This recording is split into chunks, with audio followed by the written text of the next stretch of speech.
And that perception could be anything under the umbrellas of assumptions, beliefs, biases, concepts, and things like this. And these are always kind of running, these different kinds of storylines. And that we're viewing the world through this particular lens. So a few different ways to think of perception. Perception as concepts, perception as a kind of lens that we're looking through, and perception as conditioning. So for example, labeling or or like labels we put on people, labels we put on things, right? It's like I see somebody and gosh, these people aren't here, but I was having, my fiance and I were having breakfast with this other couple in the dining hall. We hadn't met them before, or I could notice all these assumptions I had of them. They hadn't said more than 2 sentences. And I was already making this story like, he reminds me so much of my friend Jeff.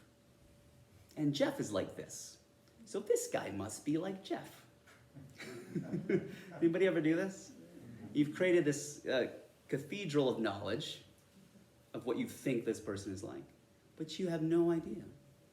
And you wouldn't know that you're doing this unless you actually paid attention, right? So we do the training ground of paying attention now, or any time you do formal meditation, so it can be of use later in the real world.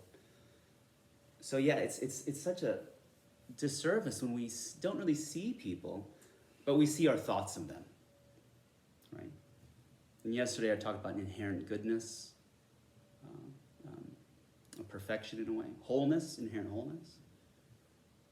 Do we see that in other people, or are we just seeing this overlay of assumptions? And I'm so happy to be here because of like-minded people, and that's why we're here, right? And going to these other classes that are really kind of peeling back these layers of these kind of blind spots.